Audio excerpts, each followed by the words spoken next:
News TV 99 కి స్వాగతం. ముందుగా ముఖ్యాంశాలు చూద్దాం.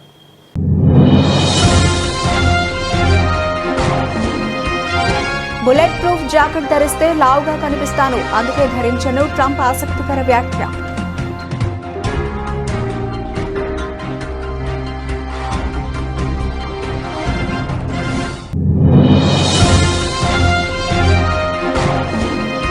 బుద్ధ పౌర్ణమి సందర్భంగా లేహ్లో జరిగిన పవిత్ర అవశేషాల ప్రదర్శన మరియు సాంస్కృతిక కార్యక్రమం. ముఖ్య అతిథిగా హాజరైన కేంద్ర హోంమంత్రి అమిత్ షా.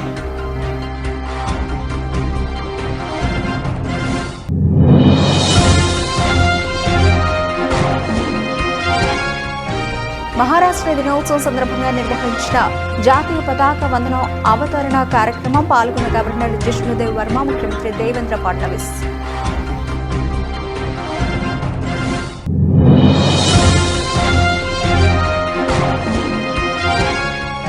హైదరాబాద్ మెట్రో ఫేజ్ 2 విస్తరణకు సంబంధించి డిపిఆర్ అందగానే కేంద్ర ప్రభుత్వం నిర్ణయం తీసుకుంటుంది, స్పష్టం చేసిన కేంద్ర మంత్రి కిషన్ రెడ్డి.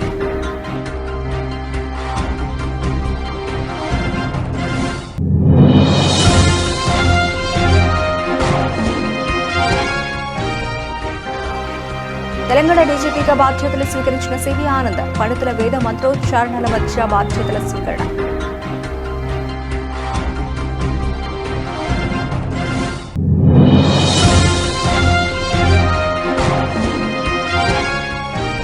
త్వరలో మరో 380 రకాల మందులు ఆసుపత్రులకు సరఫరా చేస్తాం, వెల్లడించిన వైద్య ఆరోగ్య శాఖ మంత్రి సత్యకుమార్ యాదవ్.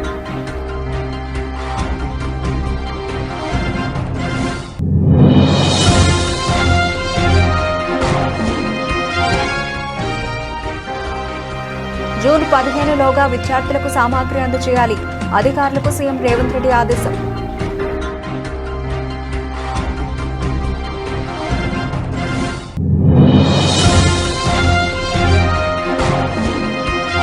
సచివాలయ సిబ్బందిని వలస కూలీల, అడ్డా కూలీల ట్రీట్ చేస్తారా?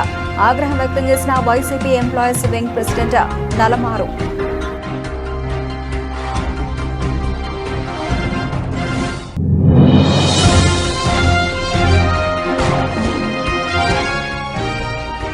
ఫోన్ ట్యాపింగ్ లో కేసీఆర్, కేటీఆర్, హరీష్ రావును ఇరికించడం కోసమే రెండో సెట్.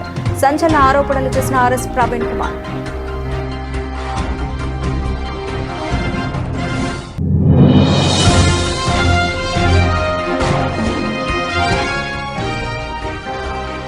ఓటర్ల జాబితా సవరణపై అప్రమత్తంగా ఉండాలి, పార్టీ శ్రేణులకు పిలుపునిచ్చిన సజ్జల రామకృష్ణారెడ్డి.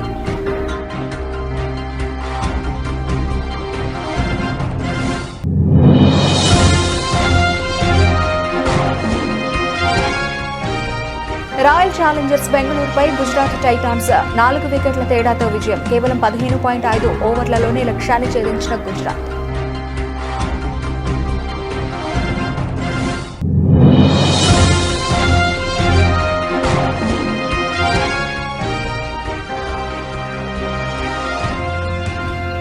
పసిడి ప్రియులకు గుడ్ న్యూస్, తగ్గిన బంగారం ధరలు.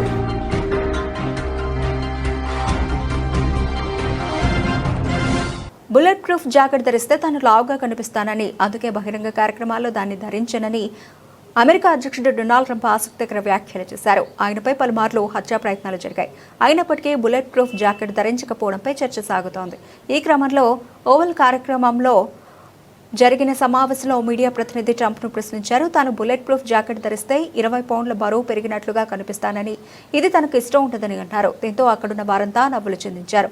హత్యాయత్న నేపథ్యంలో బుల్లెట్ ప్రూఫ్ ధరించడం లాంటి జాగ్రత్తలు తీసుకోవడం ముఖ్యమే అన్నారు.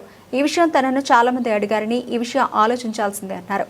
కానీ తనకు దానిని ధరించడం ఇష్టం ఉండదని తెలిపారు.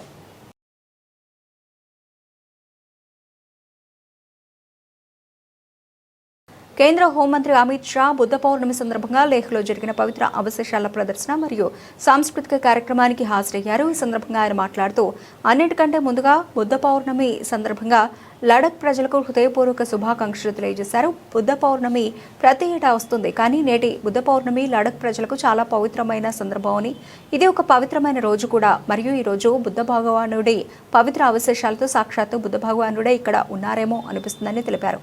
ఒక విధంగా నేటి బుద్ధ పౌర్ణమి ప్రాముఖ్యత బాగా పెరిగిందని అమిత్ షా అన్నారు. भगवान बुद्ध ने जब ज्ञान प्राप्त किया और ज्ञान का प्रचार और प्रसार किया। अनेक भिक्षुओं को देश भर में फैलाकर ये ज्ञान का प्रचार किया। उस वक्त बुद्ध का ज्ञान जितना प्रासंगिक था, आज 2500 साल के बाद बुद्ध का ज्ञान दुनिया के लिए बहुत ज्यादा प्रासंगिक है। बुद्ध के 2500 साल के बाद भी बुद्ध का ज्ञान बहुत ज्यादा प्रासंगिक है और मैं तो आशा करता हूं कि भारत के ज्ञान को, तथागत के महान संदेश को, भगवान बुद्ध के संदेश को पूरी दुनिया समझे, स्वीकारे, समाधान के रास्ते पर आगे चले और मध्यम मार्ग को स्वीकार कर आगे चले। फिर से एक बार पूरे भिक्षु गण को प्रणाम करते हुए, पवित्र अवशेषों को प्रणाम करते हुए मेरी वाणी को विराम देता हूं। भारत माता की जय। వందే మాతరం। 66వ మహారాష్ట్ర ఆవిర్భావ దినోత్సవం సందర్భంగా నిర్వహించిన జాతీయ పతాక ఆవిష్కరణ మరియు ఊరేగింపు కార్యక్రమంలో గవర్నర్ జిష్ణుదేవ్ వర్మ మరియు ముఖ్యమంత్రి దేవేంద్ర ఫడ్నవీస్ ముఖ్య అతిథులుగా హాజరయ్యారు। ఈ సందర్భంగా సీఎం మాట్లాడుతూ 106 మంది అమరవీరుల త్యాగం నుండి భారతదేశ అభివృద్ధి చోదక శక్తిగా ఎదిగిన మహారాష్ట్ర ప్రస్థానం గర్వకారణమని పేర్కొన్నారు। मुझे बहुत खुशी है कि महाराष्ट्र दिवस के अवसर पर हम सभी लोग हुतात्मा स्मारक पर मानवंदना देने के लिए उपस्थित हैं।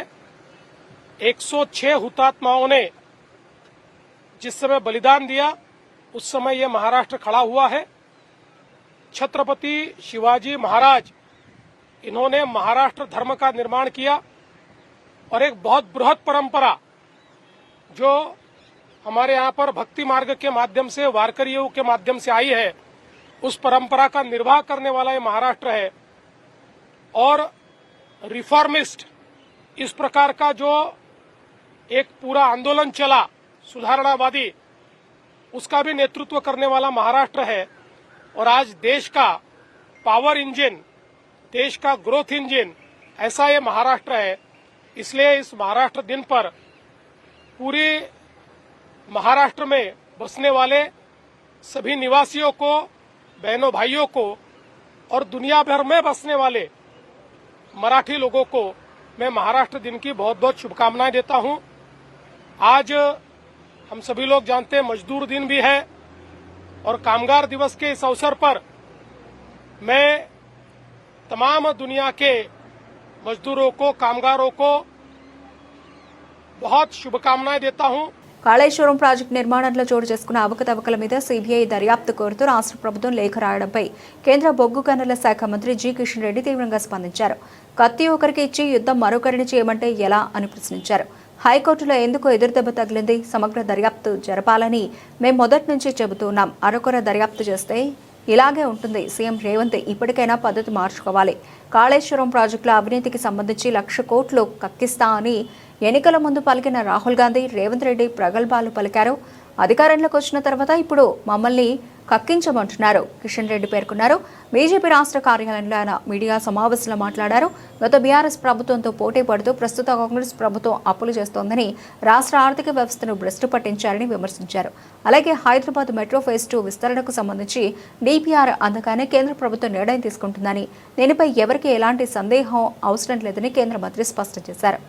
సంబంధించినటువంటి ప్రతిపాదనలు వస్తా ఉన్నాయో అన్ని ప్రతిపాదనలు మేము వాళ్ళు వచ్చిన తర్వాత డిపిఆర్ వచ్చిన తర్వాత దానికి సంబంధించినటువంటి వెయిటింగ్ చేసి దానికి సంబంధించినటువంటి మా దగ్గర పెద్ద డిపార్ట్మెంట్ ఉంది, అర్బన్ డెవలప్మెంట్ మినిస్ట్రీలో పెద్ద డిపార్ట్మెంట్, మెట్రో రైల్ సంబంధించిన డిపార్ట్మెంట్ ఉంది। అది మొత్తం దేశంలో ఉన్నటువంటి అన్ని మెట్రోలకు సంబంధించినటువంటి ప్రాజెక్టులు క్లియర్ చేస్తుంది। మనది కూడా క్లియర్ చేస్తాము, మనది కూడా క్లియర్ చేసి కేబినెట్ అప్రూవల్ చేస్తాము। మన మెట్రోకి సంబంధించినటువంటి కూడా ప్రాజెక్టు కూడా సెకండ్ ఫేజ్ ని క్లియర్ చేస్తాం। దాంట్లో ఏ రకమైనటువంటి డౌట్ ఉండడానికి లేదు। డిపిఆర్ అంటే ప్రాజెక్టు కాస్ట్ అన్ని ఇవ్వాలి, లాభాలు నష్టాలు ఇంతకుముందు ఎల్ఎన్టీ మధ్యలో ఉండే, ఇప్పుడు కొత్త గవర్నమెంట్ వచ్చింది, అది వచ్చే ప్రాజెక్టు టోటల్ గవర్నమెంట్ ఇదే కాబట్టి total project cost, production, rules, regulations, norms మారితే అవన్నీ జరిగితే తప్పకుండా తీసుకువెళ్తాం. ఇప్పుడు ఎందుకంటే ముందు నుంచి చెప్తున్నాం, మీరు ప్రాజెక్టు ఇక్కడ ఎల్ఎన్టీ నిర్వహిస్తే ఈ ట్రైన్లు ఎల్ఎన్టీ ట్రైన్లు మన కొత్త లైన్ లో తిరిగితే ఆ కాస్ట్ ఎవరు భరిస్తారు, ఈ కాస్ట్ ఎవరు భరిస్తారు, ఈ మెయింటెనెన్స్ ఏంది, ఆ పవర్ మెయింటెనెన్స్ ఏంది, ఇవన్నీ కూడా తేలాలని చెప్పి గవర్నమెంట్ అల్టిమేట్ గా ఎల్ఎన్టీ రాష్ట్ర ప్రభుత్వంతో కలిసి మెట్రో సెకండ్ ఫేజ్ లో భాగస్వాములు కావడం సిద్ధంగా లేవు. మేము చేయలేము, ఉన్నదే చేయలేము, మేము ఎక్స్టెన్షన్ లాభం మేము రామని చెప్పారు. అదే కాకుండా ఫేజ్ 1 ఇంకా ఓల్డ్ సిటీ పూర్తి కాలేదు. అఫ్జల్ గంజ్ జాన్మ దగ్గరికి వెళ్ళాలి. ఫేజ్ 1 ఇంకా పూర్తి కాల. ఏదైతే కేంద్ర ప్రభుత్వం ఇచ్చినటువంటి డబ్బులు, ఏదైతే ఫేజ్ 1 కి ఇచ్చిన డబ్బులు ఉన్నాయో దాంట్లో ఈ పార్ట్ మిగిలిపోయింది. Number 1. Number 2, LNT second phase కు సిద్ధంగా లేదు కాబట్టి వాళ్ళు ఈ రోజు ఎగ్జిట్ అయిపోయారు. మొత్తగా అయిపోయి రాష్ట్ర ప్రభుత్వమే ఓనర్ అయింది. అంటే కేంద్ర రాష్ట్ర ప్రభుత్వాలు ఓనర్ ఉంటాయి. కేంద్ర ప్రభుత్వం కూడా డబ్బులు ఇచ్చింది కాబట్టి కేంద్ర రాష్ట్ర ప్రభుత్వాలు ఓనర్. ఇప్పుడు ఈ డెవలప్మెంట్ ఆధారంగా కొత్త డిపిఆర్ రెడీ చేసి తీసుకొస్తే తప్పకుండా నేను ముందుండి నేను చెప్పించుకో. తెలంగాణ నూతన డీజీపీగా సివి ఆనంద్ బాధ్యతలు స్వీకరించారు. డీజీపీ కార్యాలయానికి చేరుకున్న సివి ఆనంద్ కు పండితులు పూర్ణకుంభంతో స్వాగతం పలికారు.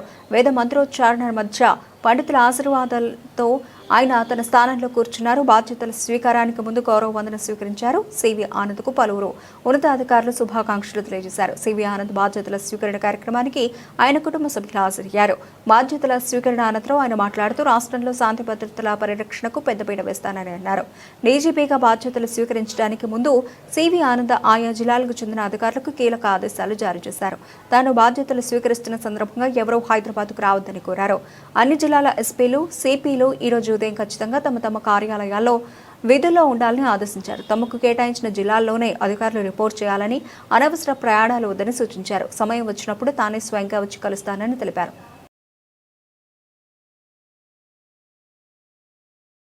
ప్రభుత్వ ఆసుపత్రులకు జరిగే మందుల సరఫరా వ్యవస్థలో సమూల మార్పులను తెస్తామని రాష్ట్ర వైద్య ఆరోగ్య శాఖ మంత్రి సత్యకుమార్ యాదవ్ వెల్లడించారు. మందుల కొనుగోలు, ఆసుపత్రులకు పంపిణీ, రోగులకు అందించే వరకు వివిధ స్థాయిల్లో జరుగుతున్న ప్రస్తుత ప్రక్రియను ప్రత్యేక ఏజెన్సీ ద్వారా పునఃసమీక్ష చేస్తామని స్పష్టం చేశారు. అలాగే ప్రస్తుత ఆసుపత్రులకు essential medicine list, additional medicine list జాబితాలో ఉన్న మందులు, వాటి సరఫరా, మార్కెట్లో కొత్తగా అందుబాటులోకి వచ్చిన కాంబినేషన్ మందుల వాడకం గురించి కూడా అవసరమైన చర్యలు చేపడతామని వెల్లడించారు. ఈ క్రమంలో ప్రస్తుత అవసరాలకు తగ్గట్లు అవసరం లేని వాటిని తొలగించి అవసరమైన వాటిని జాబితాలోకి చేరుస్తామన్నారు. రాష్ట్ర సచివాలయంలో ప్రభుత్వ ఆసుపత్రుల్లో మందుల లభ్యత, ఇతర అంశాలపై 2.5 గంటల పాటు సమీక్ష నిర్వహించారు. ఈ సందర్భంగా జరిగిన చర్చలో మంత్రి మాట్లాడుతూ వైద్యులు, ఫార్మాసిస్టుల మధ్య మందుల లభ్యత, వినియోగంపై ప్రస్తుతం ఉన్న సమన్వయాన్ని మరింత పెరిగేలా చర్యలు తీసుకోవాలని పేర్కొన్నారు. విద్యార్థులకు అందించే నోట్ పుస్తకాలు, ట్రంక్ పెట్టెలు, ప్లేట్లు, గ్లాసులు, ట్రాక్ సూట్లు, బెడ్షీట్లు, స్కూల్ బ్యాగులు, ఐడి కార్డులు, యూనిఫామ్లన్నీ నాణ్యమైనవే సేకరించాలని, వీటి నాణ్యతలో రాజీ ప్రసక్తే లేదని ముఖ్యమంత్రి రేవంత్ రెడ్డి స్పష్టం చేశారు. నాణ్యతతో పాటు సకాలంలో అందించడంపై ప్రత్యేక శ్రద్ధ వహించాలని అధికారులకు చెప్పారు. జూన్ 15 నాటికి విద్యార్థులకు అవసరమైన సామాగ్రి అంతా అందాలని, అందగానే సరఫరాదారులకు చెల్లింపులు పూర్తి చేస్తామని తెలిపారు. విద్యాశాఖతో పాటు బీసీ, మైనారిటీ, గిరిజన సంక్షేమ శాఖలు, ఎస్సీ అభివృద్ధి శాఖ పరిధిలోని విద్యా సంస్థల విద్యార్థులకు అందజేసే సామాగ్రి సేకరణకు కేంద్రీకృత విధానం అనుసరించాలని ఆదేశించారు. అధికారులతో సీఎం సమీక్ష నిర్వహించారు. గతంలో విద్యార్థులకు అందజేసే సామాగ్రిని ఏ శాఖకు ఆ శాఖ కొనుగోలు చేయడంతో ఏకరూపత లోపించడంతో పాటు అక్రమాలు చోటు చేసుకునేవని, వాటిని అరికట్టి జవాబుదారీతనం కోసం కేంద్రీకృత సేకరణ విధానం తీసుకొచ్చామని చెప్పారు. అటువంటి అక్రమాలను ఎట్టి పరిస్థితుల్లో సహించేది లేదని స్పష్టం చేశారు. విద్యార్థులకు అందజేసే వస్తువులకు సంబంధించి మండల స్థాయిలో ఒక నోడల్ అధికారిని నియమించాలని సూచించారు. అక్కడి నుంచి గ్రామాల్లోని పాఠశాలలు, హాస్టళ్లకు వస్తువులు సరఫరా జరిగేలా చర్యలు చేపట్టాలని, సరఫరాకు సంబంధించిన ఫోటోలు, వీడియోలు తీయించాలన్నారు. పుస్తకాలు, యూనిఫామ్, ఇతర సామాగ్రి నాణ్యతపై విద్యార్థుల అభిప్రాయాలు తెలుసుకోవాలన్నారు. ఎస్సీ, ఎస్టీ, బీసీ, మైనార్టీ విద్యాశాఖల మధ్య సమన్వయానికి కమిటీని నియమించాలని ఆదేశించారు.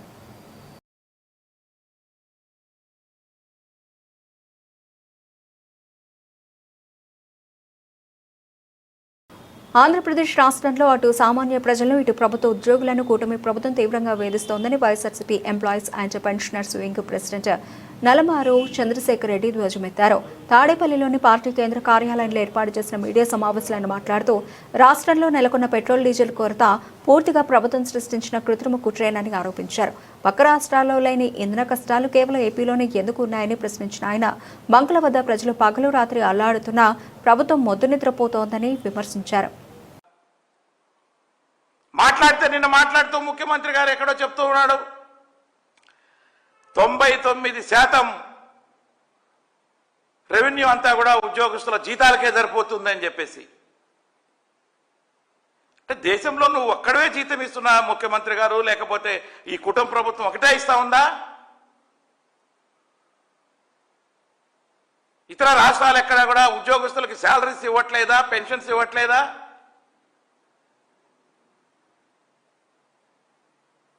ఉద్యోగస్తులకి ప్రభుత్వంలో భాగంగా ఉన్నటువంటి ఉద్యోగస్తులకి జీతాలు ఇవ్వలేనటువంటి ప్రభుత్వము అసలు ఆ సీట్లో కూర్చునేదానికి అర్హత లేదంట. నేను ఈ సందర్భంగా ఎప్పుడు కూడా ఉద్యోగుల మీద పడి మొత్తుకోవడం తప్ప, ఉద్యోగులు అంటే ఎవరు? మీలో భాగమే. మీలో ఒక పైసా ఏది ఖర్చు పెట్టినా, మేము మినిస్టర్లు ఖర్చు పెట్టినా, ఎమ్మెల్యేలు ఖర్చు పెట్టినా, సీఎం ఆఫీసులో కాఫీ దాపించినా, మరి ఏం చేసినా కూడా ఈ యొక్క ఉద్యోగుల జీతాల్లోనే మీరు రాస్తున్నారు. ప్రతి ఒక్కటి కూడా ఉద్యోగుల జీతాల్లోనే చూపిస్తారు. చూపెట్టేది ఇంత అవుతుంది అంత అవుతుంది అంటున్నారు. ఏమన్నా మీరు వచ్చిన తర్వాత జీతాలు పెంచారా? డిఏలు పెంచారా? పిఆర్సీలు ఇచ్చారా?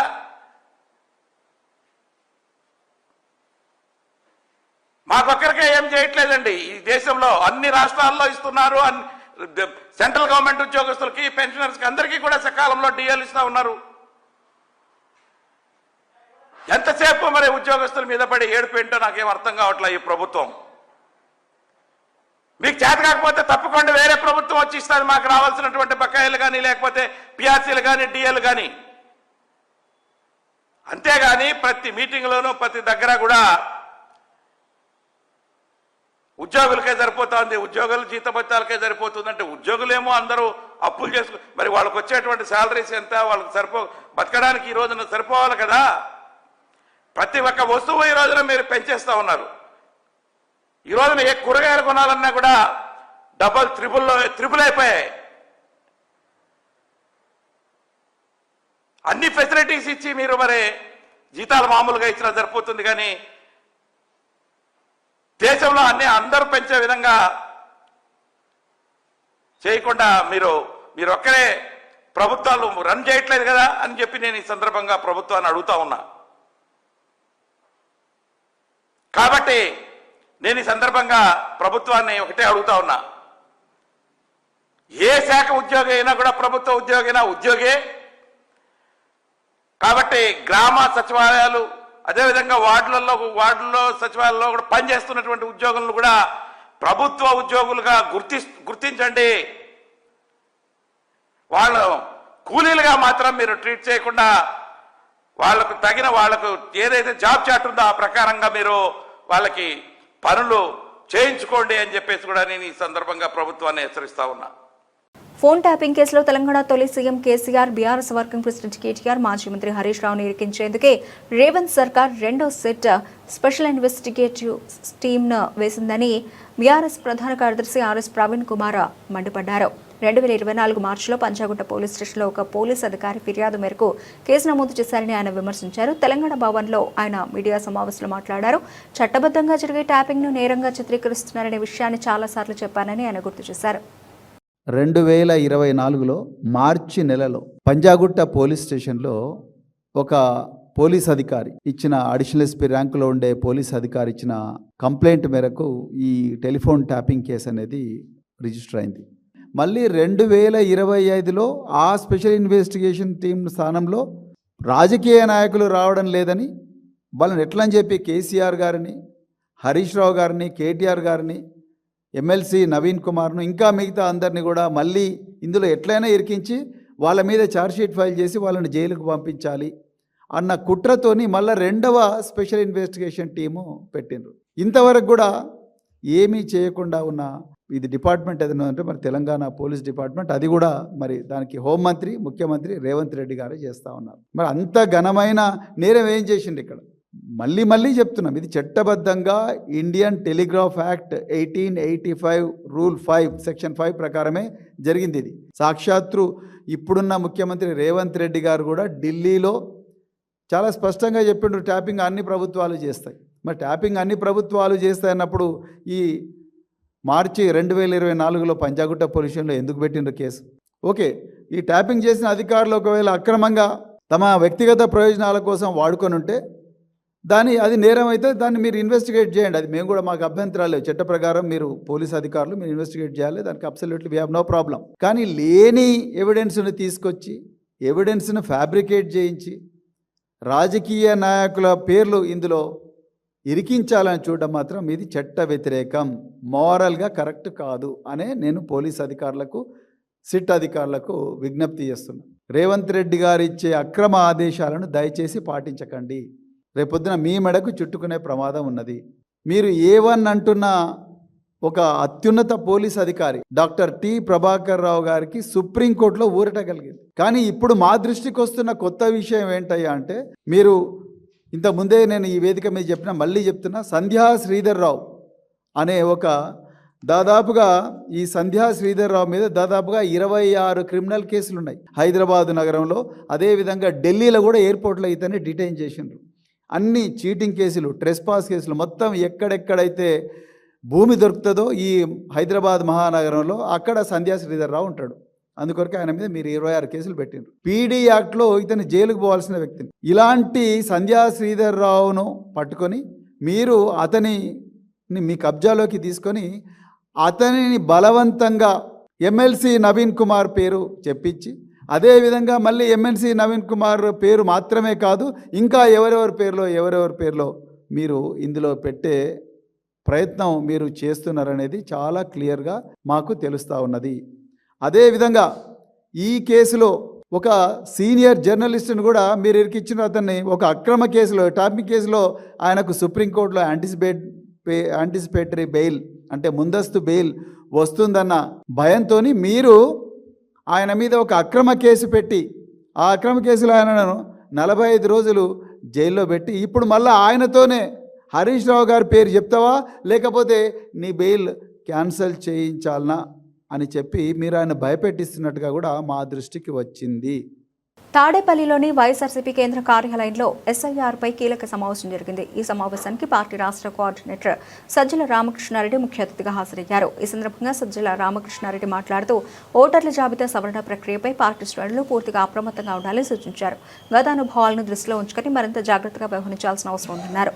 ఎస్ఐఆర్ పేరుతో అధికార పక్షం చేసే అక్రమాలను అడ్డుకోవడంతో పాటు పార్టీ ఓట్లు ఎక్కడ తొలగించకుండా కాపాడాల్సిన బాధ్యత ఉందని తెలిపారు. వ్యవస్థలు మేనేజ్ చేయడంలో బహుశా ఇండియాలో ప్రధానమంత్రి కూడా ఈయనకున్నంత శక్తి ఉంటుంది.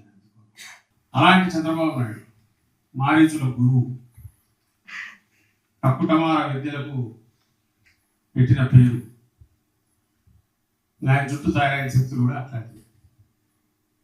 గతంలో అనుభవం కూడా ఉంది మనకు. 19 ఎన్నికల ముందు అందరూ గమనించారు. నా గుర్తుంటే 40-45 లక్షల ఓట్లు తీయించారు. చంద్రబాబు నాయుడు కేసు ఏం చేశారంటే సేవామిత్రని ఆపెట్టి తిరిగి పంపించి 40 లక్షల దాకా తీసేసినారని తర్వాత మన వాళ్ళు కనుక్కొని మళ్ళీ జగన్మోహన్ రెడ్డి గారు ఆయన నాయకత్వంలో అందరూ ఈసీకి పోయి అక్కడ వాళ్ళకు మొదలుపెట్టి అక్కడ నుంచి మళ్ళీ తెచ్చుకొని మళ్ళీ చేయించి నానావిధాలు కూడా మనం తెచ్చుకోవాల్సి వచ్చింది. అంటే ఫెయిర్ ప్లే ఉంటుంది అని మనం దిగుతాం. ఎన్నికలంటే ఫెయిర్ ప్లే కాదు, మోసం మాత్రమే చేసి ఇది కావాలనుకునేవారు అవసరం ఉన్నప్పుడు మనం అది చేయకపోయినా కనీసం మనం అప్రమత్తంగా ఉండాలి, మనం దెబ్బ తగలకుండా. అట్లా దెబ్బ కొట్టడానికి ఇప్పుడు అవకాశం బాగా వచ్చింది. ఎస్ఐఆర్ అధికారంలో ఉండేవాడికి ఇంకా ఎక్కువ ఉంటుంది. ఎస్ఐఆర్ అంటే 2000 ఇప్పటికి 24 ఏళ్ల క్రితం 2002 జాబితాతో చూస్తారు. 2002 జాబితా అంటే అప్పటికి ఇప్పటికి 2-3 జనరేషన్లే మారిపోయింది.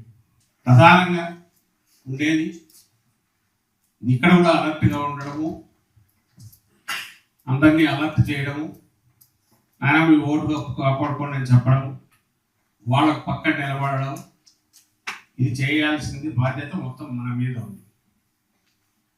అది మనకు అవసరము, రాష్ట్రానికి అవసరము, ఓటర్లకు అవసరము, ప్రజలకు అవసరం. అందువల్ల నికరమైన ఉన్న ఓటు ఏది పోకుండా చూడడం, మనకు వచ్చే ఓటు మన సింపతైజ్ అయితే అసలు జారిపోకుండా ఎట్లా చూసుకోవాలన్న ఈ రెండు మనం ముందున్న ఐపీఎల్ 2026 సీజన్లో గుజరాత్ టైటాన్స్ మరో అద్భుత విజయాన్ని తన ఖాతాలో వేసుకుంది. నరేంద్ర మోదీ స్టేడియం వేదికగా రాయల్ ఛాలెంజర్స్ బెంగళూరుతో జరిగిన మ్యాచ్లో 4 వికెట్ల తేడాతో ఘన విజయం సాధించింది. టాస్ గెలిచి బౌలింగ్ ఎంచుకున్న గుజరాత్ తొలుత ఆర్సీబీని కట్టడి చేసి ఆ తర్వాత బ్యాటింగ్లోనూ దుమ్ము దులిపేసింది. ఆర్సీబీ నిర్దేశించిన 158 పరుగుల లక్ష్యాన్ని కేవలం 15.5 ఓవర్లలోనే 6 వికెట్లు కోల్పోయి ఛేదించింది. మరో 25 బంతులు మిగిలి ఉండగానే విజయాన్ని అందుకోవడం గుజరాత్ ఆధిపత్యానికి నిదర్శనం. లక్ష్య ఛేదనలో గుజరాత్ టైటాన్స్ ఆరంభం నుంచి దూకుడు ప్రదర్శించింది.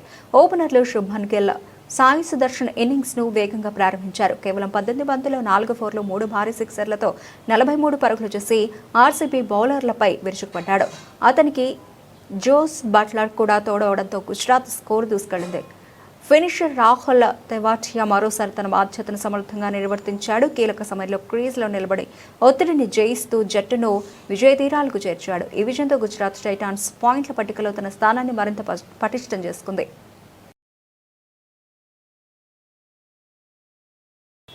గత 2 రోజుల నుంచి పెరుగుతూ పోయిన బంగారం ధరలు ఈ రోజు తగ్గాయి. బంగారం కొనాలనుకునే వారికి కాస్త ఊరట లభించింది. గురువారం హైదరాబాద్ మార్కెట్లో 10 గ్రాముల స్వచ్ఛమైన 24 క్యారెట్ల బంగారం ధర ₹1,52,730 వద్ద ట్రేడ్ అయింది. 10 గ్రాముల 22 క్యారెట్ల బంగారం ధర ₹1,40,000 వద్ద ట్రేడ్ అయింది.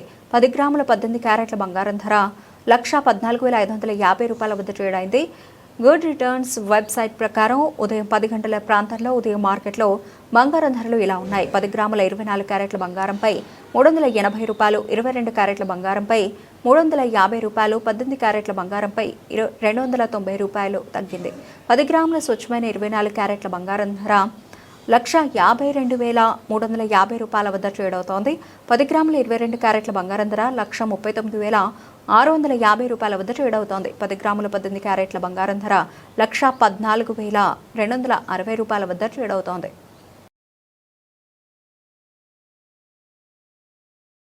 బులెటిన్ ముగించే ముందు హెడ్లైన్స్ మరోసారి.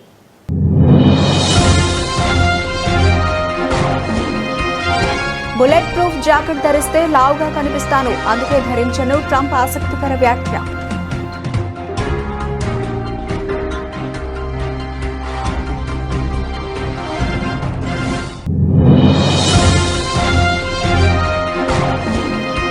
బుద్ధ పౌర్ణమి సందర్భంగా లేహ్లో జరిగిన పవిత్ర అవశేషాల ప్రదర్శన మరియు సాంస్కృతిక కార్యక్రమం. ముఖ్య అతిథిగా హాజరైన కేంద్ర హోంమంత్రి అమిత్ షా.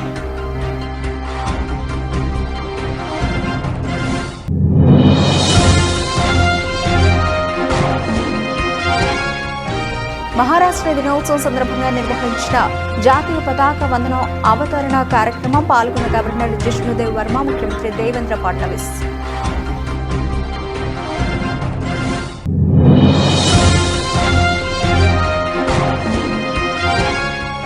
హైదరాబాద్ మెట్రో ఫేజ్ 2 విస్తరణకు సంబంధించి డీపీఆర్ అందగానే కేంద్ర ప్రభుత్వం నిర్ణయం తీసుకుంటుంది, స్పష్టం చేసిన కేంద్ర మంత్రి కిషన్ రెడ్డి.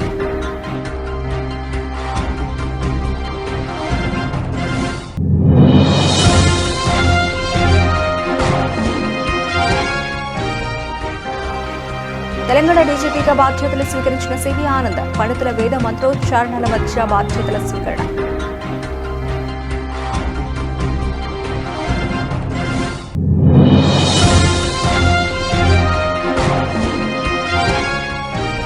త్వరలో మరో 380 రకాల మందులు ఆసుపత్రులకు సరఫరా చేస్తాం, వెల్లడించిన వైద్య ఆరోగ్య శాఖ మంత్రి సత్యకుమార్ యాదవ్.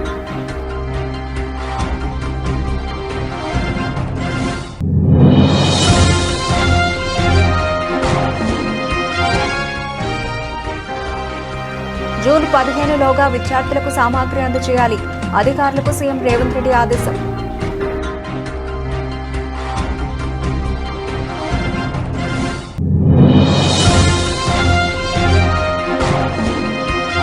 సచివాలయ సిబ్బందిని వలస కూలీలా, అడ్డా కూలీలా ట్రీట్ చేస్తారా?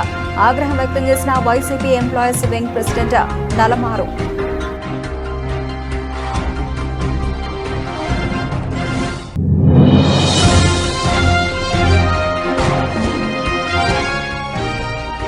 ఫోన్ ట్యాపింగ్ లో కేసీఆర్, కేటీఆర్, హరీష్ రావును ఇరికించడం కోసమే రెండో సెట్. సంచలన ఆరోపణలు చేసిన RS Praveen Kumar.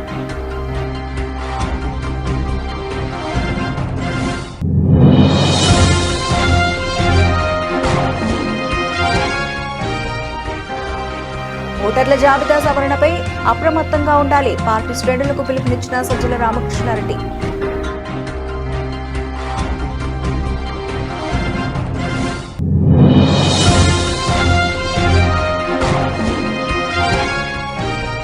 Royal challengers బెంగళూరుపై గుజరాత్ టైటాన్స్ 4 వికెట్ల తేడాతో విజయం. కేవలం 15.5 ఓవర్లలోనే లక్ష్యాన్ని ఛేదించిన గుజరాత్.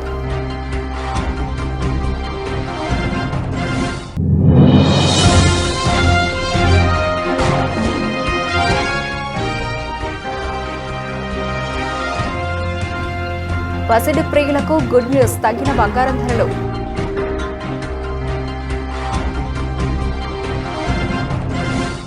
ఇవి ఇప్పటివరకు నవల్సిన అప్డేట్స్. మరిన్ని అప్డేట్స్తో మళ్ళీ కలుద్దాం.